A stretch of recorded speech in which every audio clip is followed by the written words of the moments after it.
Hello mga beshi! So for today's video ay mamamasyal tayo sa probinsya ng Valencia, Negros Oriental.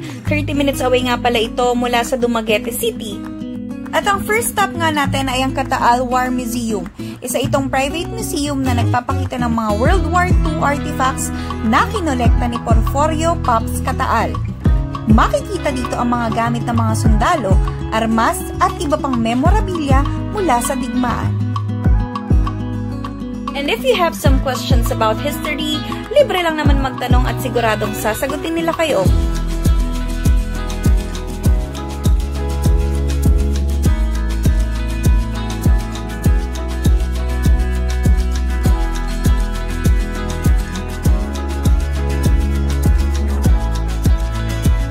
Ang susunod naman na destinasyon natin ay ang Tierra Alta.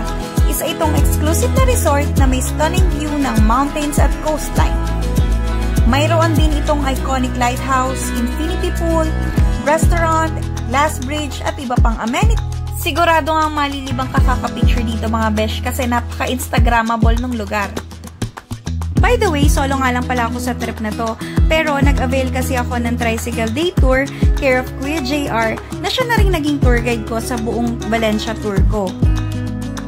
At para sa akin, highly recommended ko talaga si Kuya JR kasi naman tignan nyo naman, ang dami ko talagang pictures and videos during my trip. Minsan nga siya na nga nagtuturo sa akin kung saan maganda magpa-picture at paano umaura-aura mga besh.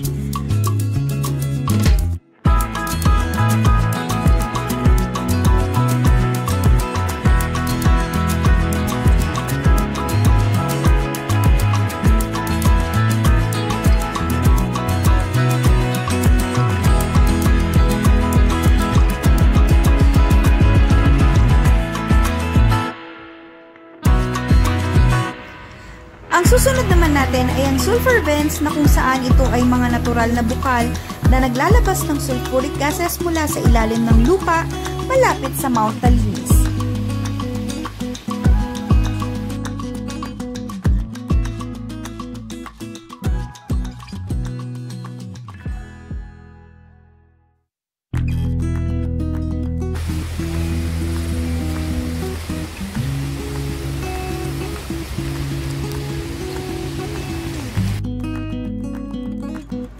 Ang next stop naman namin ay ang Pulang Bato Waterfalls.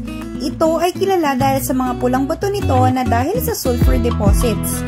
Ang tubig ng talon ay bumabagsak sa mga natural na pools, kaya naman napakalamig ng tubig dito mga besh. Malapit din ito sa mga geothermal hot springs, kaya ideal ito para sa mga nature lovers na gusto ng adventure at relaxation sa isang lugar.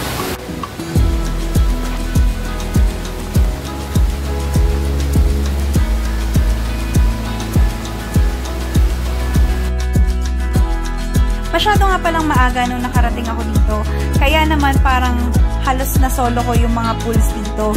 At dito na nga ako nagsimulang mag-swimming, kaso yun nga napakalamig mga besh.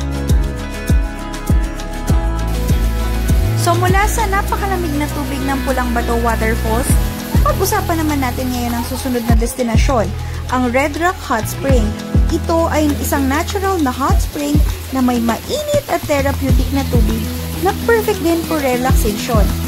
Napapalibutan din ito ng pulang bato, which makes this place unique. Actually, dito ako mas nagtagal mag-swimming kasi na-enjoy ko talaga yung warm water. Alam niyo na, tita levels na, hehe.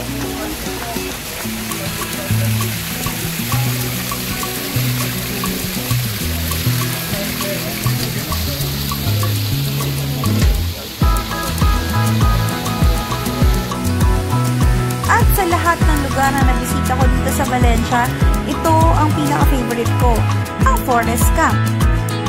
It is a nature-themed resort where you can see many trees and swimming pools. Na perfect din dito talaga besh to beat the init. Na-amaze talaga ako pagpasok ko dito sa lugar na to kasi alam niyo yun mga besh, talagang forest na forest ang datingan niya. Tapos, ang ganda na puro green ang nakikita ko, napapaligiran kasi siya ng maraming halaman at puno. Tapos, kahit saang corner ka pumunta mga besh, or kahit saang pool, lahat ng angulo maganda talaga. Meron din sila dito mga kawa bath kung gusto nyo matry yun. Tapos, napakalamig din talaga ng tubig dun sa mga swimming pools nila. Dito ko din pala actually na-experience yung mag-shower inside a Balete Tree. At syempre, hindi mawawala dyan ang pagbili ng pasalubong. Kaya dito naman yan sa Subida Souvenirs na kilala sa mga eco-friendly at locally made products. At dito nagtatapos ang aming tricycle day tour. Kaya naman after that, bumalik na kami sa Dumaguete. That's it for today mga besh. Thank you for watching. Don't forget to click like, share, and subscribe. Buyers!